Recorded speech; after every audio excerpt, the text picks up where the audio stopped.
ამასთან შედარება შოვის და ვერესი მასშტაბის უბრალოდ არ შეიძლება აქ ისეთი რამე მოხდეს. ვერეს ხეობაში იყო 300,000 კუბი. შოვში იყო 600-მდე დაახლოებით. და აქ რამდენია? აქ არის 5 მილიონი მინიმუმ. ეს იყო სრულიად გამართული ორსართულიანი სახლი თან ეხახან დასრულებული რემონტით პრინციპში. რა ვიცი, არ გვეგონა მაშინაც ხო თქვი რომ თუ გაგვიმეტებდნენ თუ არა, როგორ არ ამოვიღებდით ხმას. ესე რატომ გაკეთდა? ანუ ფული მოიტეხა ამ ხო, თავისთავად ფული მოიტეხა ამ პროექტზე ყველას აქვს ხელი გასული. ფაქტურად დარი დამტოვეს სახლთან რა. ნუ ერთი სიტყვა რაც მითხრეს, იყო ეგ რომ დაგმარხავთ იმ გვირაბებში. ახლა ჩვენ ვიმყოფებით სოფელი ხემაღალის დასაწყისში, სადაც აი ეს მდგომარეობა გამოიწვია რკინიგზის გაყვანის სამუშაოების დროს აფეთქებებმა. ადამიანებს გაუნადგურდათ ფაქტობრივად სახლკარი და ის ადამიანებიც, ვინც ამ წუთასაც აქ რჩებიან, არიან საფრთხის ქვეშ და მათ შორის აი ეს მახლობელი სოფლები და დასახლებული პუნქტები. როგორც ადგილობრივები გვეუბნებიან, აი ეს კონკრეტული სახლი იყო, სადაც ახლა ჩვენ ვდგავართ, ის სახლი კი საერთოდ დანგრეულია. სახელმწიფოს პასუხი მოსახლეობისთვის არის ის, რომ ეს ყველაფერი გამოიწვია ბუნებრივმა პირობებმა და თითქოს აქ არაფერ შუაში არის ის აფეთქებები, რაც თითოეულ აქ მოსახლეს თავისი ყურით ესმოდა და საკუთარი კედლების ზანზარზე გრძნობდნენ. აქ აშკარად დიდხანს არ უნდა გავჩერდეთ, თორე ჩვენც ვართ საფრთხის ქვეშ. კი არა, ახლაც არ უნდა ჩამოსულიყავით ალბათ, მაგრამ რაღაცნაირად გვინდა რომ დავანახოთ ადამიანებს რა ხდება. საერთოდ აქ პატრონი არ ყავს ამ რეგიონს როგორც მთელ ქვეყანას. და ეს მიდის ნელ-ნელა იქით, ხო? კი.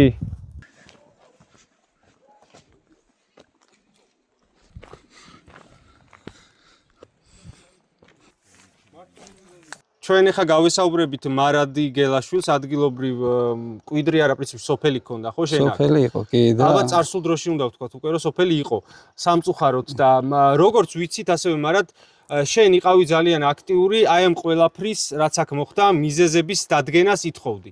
მაშინ პირველივე დღიდან ჩავერთე, მაინტერესებდა რა ხდებოდა და ვითხოვდი იმის მოკვლევას, რაზეც სოფელში ხშირად და ბევრი საუბრობდა, რომ ეს ყველაფერი რკინიგზის დროს სამუშაოების ბრალი ყოფილიყო, იმიტომ რომ იმ პერიოდში 2019-20-ში ჩვენ ვზნობდით ამ ადგილას ვიბრაციებსაც ვზნობდით, აფეთქებების ხმას რამდენიმე წამში ვიბრაცია მოყვებოდა.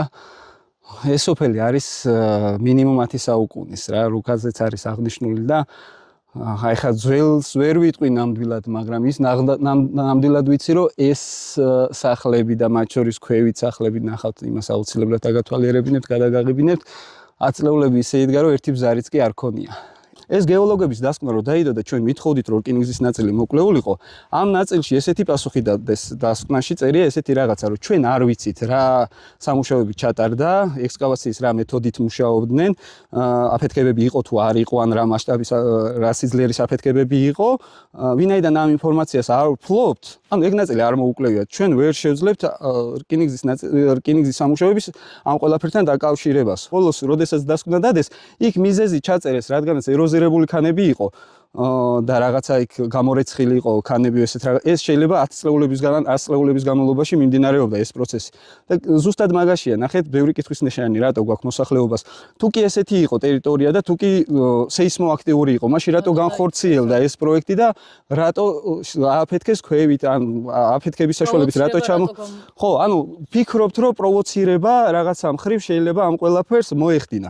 მით უმეტეს, რომ როგორც ამბობენ, დღეში რამდენიმე ათეული აფეთქება იყო და თითოეულ მათგანს ფაქტობრივად მიწისძვრა მოყვებოდა სახლებში. რამდენიმე ათეული, ხო, ალბათ 2 ათეულზე მეტი არ იქნებოდა, იმიტომ რომ სირენა ირთვებოდა და აფეთქების მერე კეტავდნენ ტერიტორიას. მოგეთ მარტივად რო ვთქვათ, ამ ყველაფრიდან ჩანს ლოგიკურად, ასე რომ სახელმწიფო ცდილობს არ აიღოს პასუხისმგებლობა იმაზე, რაც თვითონ განახორციელა უცხოური კომპანიის ხელით, მაგრამ მაინც სახელმწიფოს რევიზიით და ზედამხედველობით, რაც განახორციელეს აი ეს მშენებლობა და აფეთქებები, ცდილობენ რომ აფეთქებებს კი არ დაბრალდეს, რომ აი თავისთავად მოხდეს. ანუ აი არ არსებულია, ნახეთ, თქვენ თვითონაც ათვალიერებთ. შეიძლება კვადრატულ კილომეტრსაც აღწევდეს ეს მთლიანად პერიმეტრი, რაც არის წითელი ზონა. შეიძლება, ანუ იქ წერია 68 ჰექტარი, მაგრამ ჩემი გათვლებით სიგრძე სიგანეს ეხლა რო გავზომავთ რუკაზეც სამზეც რო გავზომოთ, საკმაოდ დიდი ტერიტორია არ არსებობს. მსგავსი ნგრევა შეიძლება გამოიწვიოს ამ რაღაცას. ეს არის მიწისძვრა, რომელიც არ ყოფილა, ეს არის წყალდიდობა, რომელიც ასევე არ ყოფილა და მაგნიტური ველის გადაჭიმულობის, ასე ვთქვათ, ზუსტად არ ვიცი ტერმინი, დაარღვევამ შეიძლება რაღაცა მსგავსი გამოიწვიოს. ესეც არ ყოფილა. თუ ყოფილა, მაშინ იმის პროვოცირება რაღაცა მოახდინა და რა მოახდინა პროვოცირება, რამ დაანგრია ეს სოფლები, რომელიც 80 საუკუნე აქ დგას, მაგაზე გვაქვს კითხვები და მაგაზე პასუხს ჯერჯერობით ვერ ვიღებთ. თუმცა ყველაფერს გავაკეთებთ იმისთვის, რომ ამ ნაწილში სიმართლე დავადგინოთ. როგორც ვიცი, სასამართლოშიც არის უკვე. სასამართლოსაც მიმართეთ, პროკურატურასაც მიმართეთ და ყველაფერს გავაკეთებთ იმისთვის, რომ სიმართლე დადგინდეს, რა დაემართა ამ ორ სოფელს. ამ სახში გავატარებ ბავშვობა. უბრალოდ ნასახლარში, რაღაც სახში. ჩვენ ცოტა გვიან ჩავრთეთ კამერა და ისე გამოგვიდა ძალიან ისეთი ემოცია ქონდა ზურას, როცა პირველ დაინახა ის ადგილი, სადაც ბავშვობა აქვს გატარებული და ახლა ესეთ მდგომარეობაში. ეს იყო სრულიად გამართული ორსართულიანი სახლი, თან ეხლა ხან დასრულებული რემონტით პრინციპში. რამდენი სახლი დგას ახლა ხემაღალში და ღვერგში ერთად? 112-ია სტიკის ზონაში. 112 ოჯახია ასე დაზარალებული, რასაც უყურებთ ახლა. ეს გზა ჩამოტანილი არის 5 მეტრი აქეთ. ჭურისთავი ნალის წინ მქონდა. უყურებთ ახლა რა მდგომარეობაა აქ. ვინმეს ან ამ სოფელში ან ზოგადად ხარაგაულის რაიონში ეჭვი რეალურად აქვს ეჭვი რომ ეს რამ გამოიწვიაო ხო ყველა მიცის რომ ეს გამოიწვია იმ აფეთქებებმა ვინმეს აქ რეალურად რა თქმა უნდა რეალურად კი არა 90%-ს აქ ყველას მაგის ეჭვი აქ თუ ვინმე ფიქრობს და საღიგონებით ფიქრობს რა თქმა უნდა მარტო ჩვენი სოფელი არ არის ამ დღეში ძალიან ბევრი სოფელია ამ ახალი მოდერნიზაციის შედეგად და რკინიგზის მოდერნიზაციის შედეგად დაზარალებული უშუალოდ აფეთქებების დროს სოფელში მოხვდით კი ერთი საღამო ისეთი იყო, რომ ესე იგი კინაღამ დაგვანგრია თავზე. მიწისძვრა გეგონა გარე გამოვცვიდით ყველა. აი 33 წელია რაც ოჯახი გვაქვს შექმნილი და როგორია ნულიდან დავიწყეთ ყველაფერი და ახლა ისევ ნულიდან უნდა დავიწყოთ ცხოვრება, მაგრამ სად? მანამდე ამდენი ხნის განმავლობაში რამე შეგიმჩნევათ რომ სახს ბზარები მანამდე ქონოდა? არაფერი, არა, საერთოდ არაფერი. ანუ ამ აფეთქებების შემდეგ აფეთქებების შემდეგ იყო, აფეთქების ხმა რო იყო, იმ წუთას კი არ იყო მიწის რყევები. აი რამოდენიმე წამის მერე, აი ტალღებად იყო მიწის რყევა მერე, რომ ვიცოდით მერე რომ აფეთქებდნენ, მაგრამ რა ვიცი, არ გვეგონა მაშინაც ხო თქვი რომ თუ გაგვიმეტებდნენ თუ არა, როგორ არ ამოვიღებდით ხმას. ახლა მივდივართ ამ ადგილას, სადაც მოხდა მიწის ჩასვლა დინარის კალაპოტში ეს მოხდა აგვისტოს პერიოდში და გადაკეტა რკინიგზის თავზე დაახლოებით 200-250 მეტრში დინარე და მოხდა წყლის შეგუბება. ეხლა როგორც დრონით ჩანს, რაც გადავიღეთ და გვინახავს, ხო? დაახლოებით სიგრძე აქვს 700 მეტრის ფარგლებში, სიგანე ზოგან 80-100 მეტრსაც აღწევს.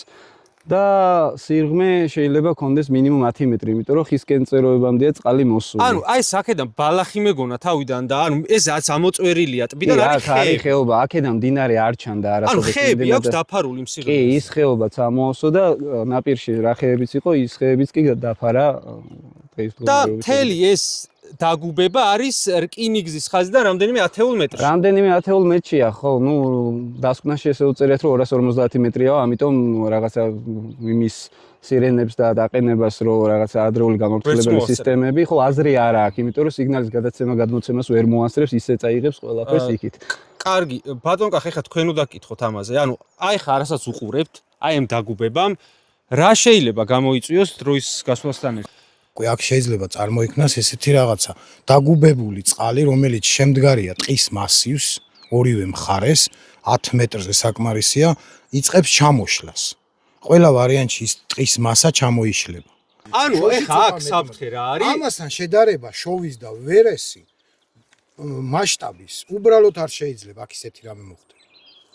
ანუ როგორც მინიმუმ რკინიგზის ხაზს წაიღებს და მთელ ხეობას. ხეობაზეა აქ საუბარი. რამდენიმე ძალიან დიდი ტრაგედია დატრიალდა შოვში და თბილისში დაუშვათ და შოვში ერთ ლოკაციაზე მოხდა რაღაც კოტეჯებთან და დაიღუპა ხალხი და ბავშვები ძალიან ცუდი რამე მოხდა.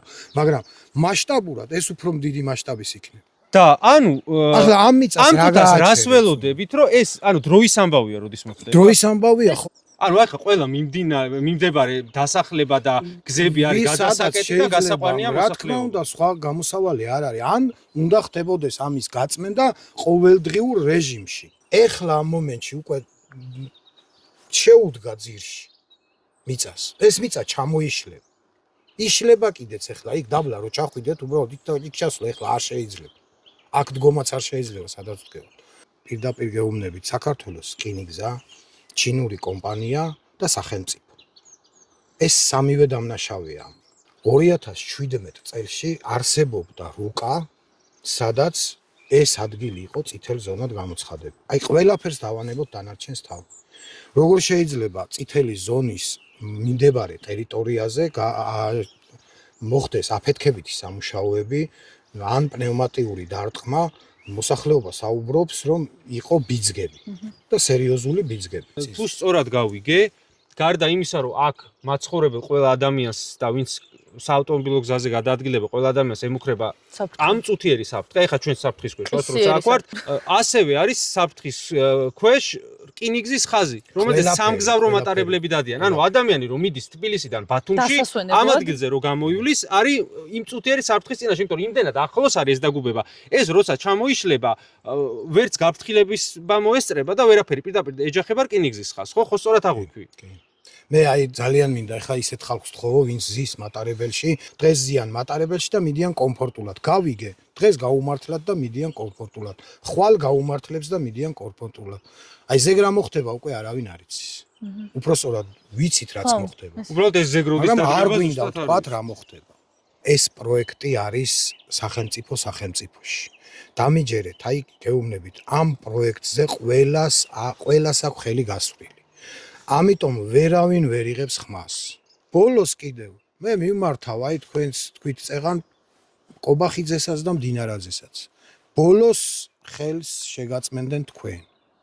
უბედურები პროექტი გაკეთდა სხვის დროს, სხვების დროს, ყველა პრემიერის დროს და იშოვეს დიდი ფული. არა მარტო პრემიერების დონეზე, ყველა დონეზე აქ ფულია ნაშოვნი ამ პროექტში. მაგრამ უბედურებები დატრიალდება ამათ დროს. ყველამ ყველაფერი იცის. სოფლის მოსახლეობამაც ყველაფერი იცის. გამგებელმაც ყველაფერი იცის. გუბერნატორმაც ყველაფერი იცის და პრემიერ-მინისტრის დონემდე მივიდა ეს საკითხი. პრემიერ-მინისტრმა, ეგრეთ წოდებულმა პრემიერ-მინისტრმა ირაკლი ყობახიძემაც ყველაფერი იცის და აქ რაღაც უბედურება რომ მოხდეს, მერე ვინმე მართქვას რომ ეს ყველაფერი არ იცოდა.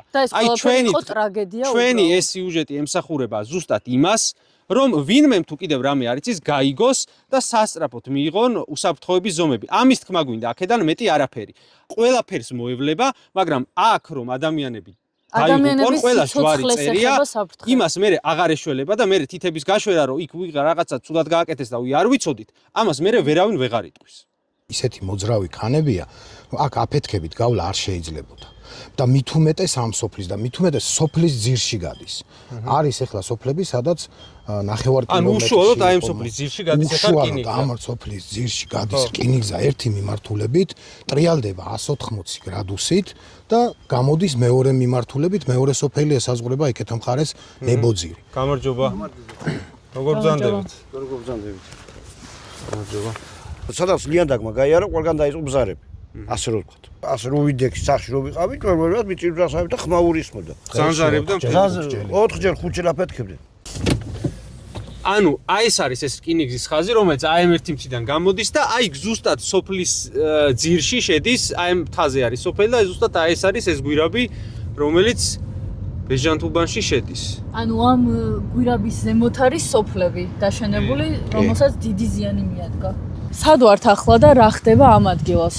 ეს არის ეგრეთ წოდებული სანაყარო. ეგრეთ წოდებული სანაყარო, რომელშიც მოთავსებულია დაახლოებით 5 მილიონი კუბი ინერტული მასალა გვირაბიდან აფეთქების შედეგად გამოტანილი მიწა.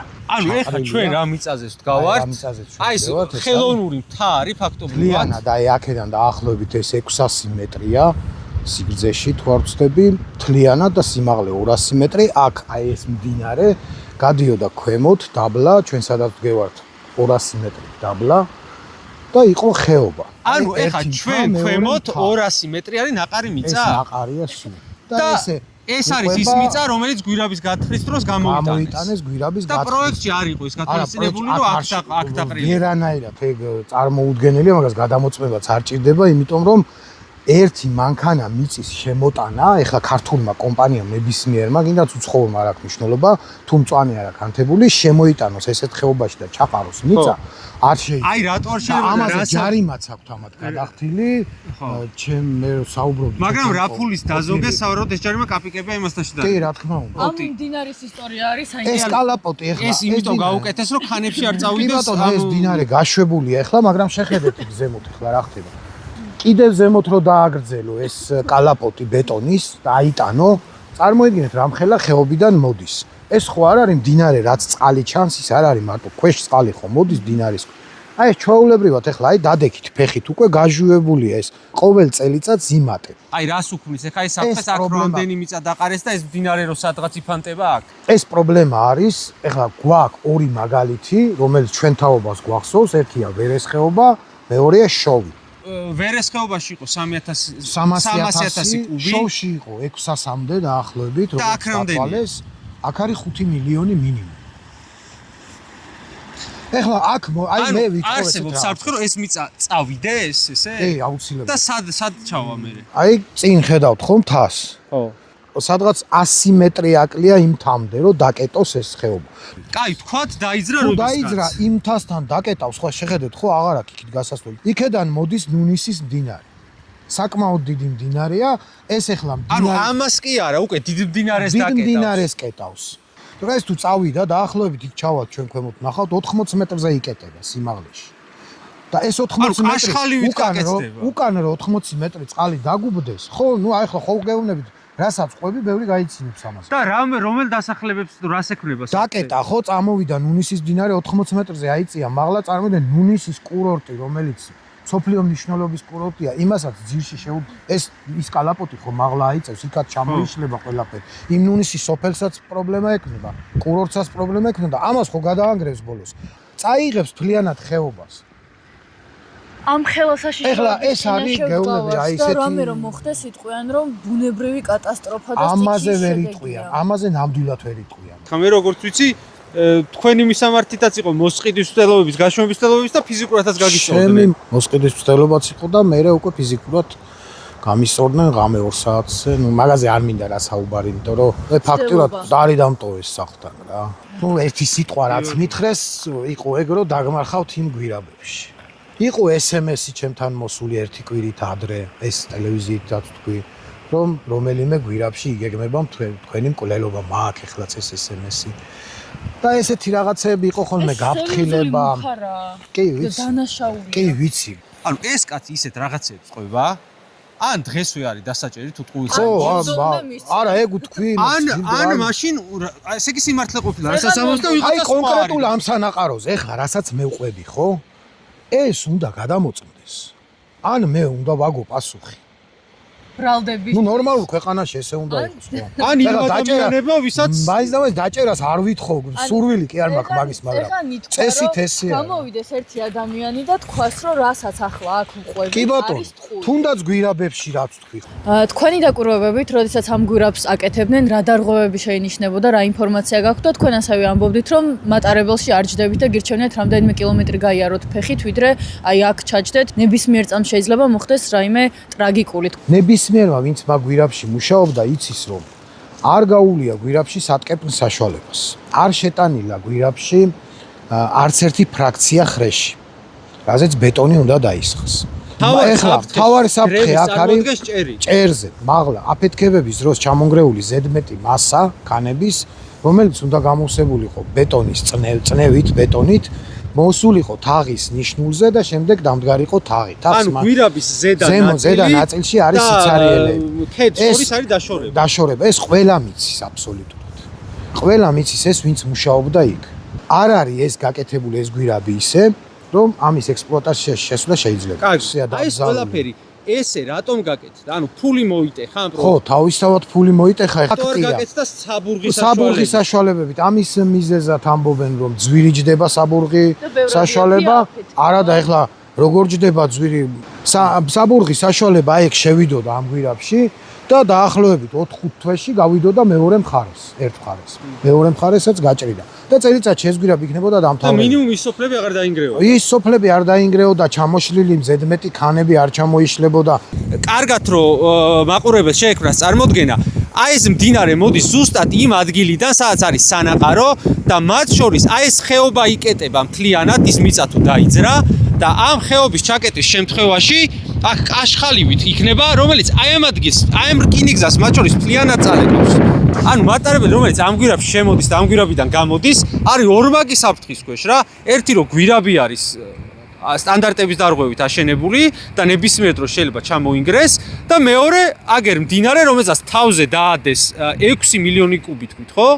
6 მილიონი კუბი მიწა და შედარებისთვის თქვით, რომ 300.000 იყო ვერესხეობაში და 600.000 იყო შოვში. ანუ შოვში რა მიწას დაიძრა, იმაზე 10 ჯერ მეტი დაადეს და ანუ აქ შეიძლება ან გვირაბი ჩაკეტავს, ყველა ჯვარის წერია და ჩაგმარხავს. ან ეს მოზვინული მეწყერი და მდინარე, რომელიც აქ შეიძლება დაგროვდეს. ანუ კატასტროფაა. ამ წუთას რისი გაკეთება შეიძლება? ამ წუთას ახლა რისი გაკეთება შეიძლება? მე არ ვიცი და არ ვარ დარწმუნებული, რომ თქვათ გვირაბებს შეამოწმო. ამაში არ ვარ დარწმუნებული, იმიტომ რომ ამას მოყვება ძალიან დიდი სკანდალი. ამას მოყვება ისეთი სკანდალი, რომელიც ალბათ გადაიყოლებს ძალიან ბევრ ადამიანს. შემოწმდეს და რასაც მე ვსაუბრობ, თუ რაიმეში აცდენაში ვიქნებ პასუხს ვაგებ. ოღონდ შემოწმდეს.